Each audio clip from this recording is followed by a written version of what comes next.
I saw an ancient giant appear in front of me. He was 50 times bigger than me, but I did not feel panic at all. I just blew a whistle. Another giant climbed out of the snow pile behind me, except for his beard being shorter than the giant in front. They did not look any different. This was the helper I found. He is the grandson of that ancient giant. The grandson tried to persuade his grandfather to stop. He did not want him to continue destroying the city, but the other side not only did not listen, he got into a fighting stance instead. A big battle was unavoidable. The grandson took a step forward. The rising snow almost covered me. The people on the ground were also ready to evacuate by helicopter, but no one expected the old giant to act against common logic. He stepped onto the ice with one foot. The fragilized layer cracked instantly. The cracks kept spreading toward my location. I ran away as fast as I could. Only then did I avoid being swallowed by the glacial river. But I turned around to look. I found the ice surface cracked under the grandson's feet. Before the grandson could react, the ice layer broke completely. The grandson lost his balance and fell into the water. The grandfather was indeed more experienced than the grandson after all. He defeated the grandson without wasting any effort. Seeing the other side approaching, I hurriedly ran toward the helicopter. The pilot took off immediately, and this terrible giant was already very close to me. He raised his giant palm. I do not know if Lady Luck was watching over us. This strike luckily missed by a little bit. Everyone managed to escape danger by sheer luck, but looking at the broken ice surface, I cried a lot of tears. I was very sorry for that kind grandson. After we went back, we analyzed the giant's route. We found he had been moving north the whole time. That is the location of the capital Oslo. In Norwegian legends, the hero Olav used a silver sword thousands of years ago. He defeated the giant and sealed him away, and the giant is now heading toward this old place. He is obviously doing it for revenge, in order to stop the giant. We arrived at the capital ahead of time.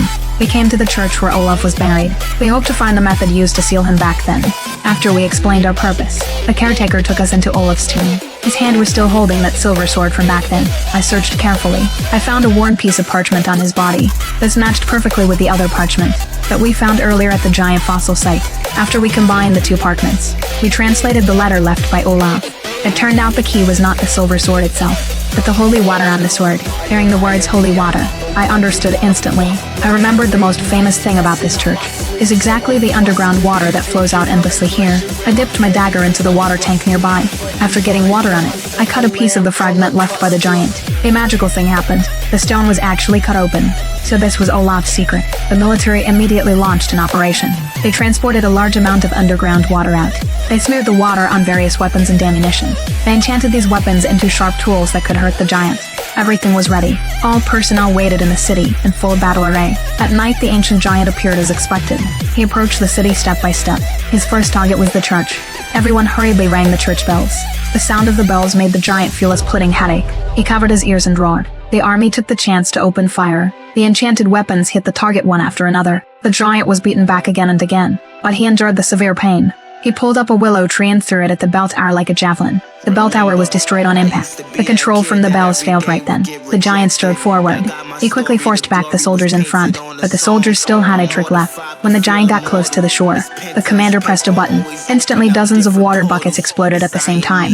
A large amount of holy water sprayed onto the giant's body. This burned his whole body until it was red, but as the water flowed away, the giant actually regained his movement. It seemed that to defeat him, we must attack him with holy water continuously. The giant approached me. Everyone was so scared they ran in all directions. At the critical moment, a roar came from the distance. The grandson giant appeared from the smoke again. It turned out he did not freeze to death in the water back then, but he survived tenaciously. The final battle was triggered instantly. This battle between grandfather and grandson was destined. The grandson attacked first. He hit his grandfather in the face with one punch. The grandfather was furious immediately. He caught the second punch. He used his head to hit the grandson with a backhand motion. This knocked out one of the grandson's teeth directly. Then he threw the grandson onto the Golden Gate Bridge. The bridge deck broke instantly. I realized I must support the grandson. I remembered there was still a water bucket on the helicopter.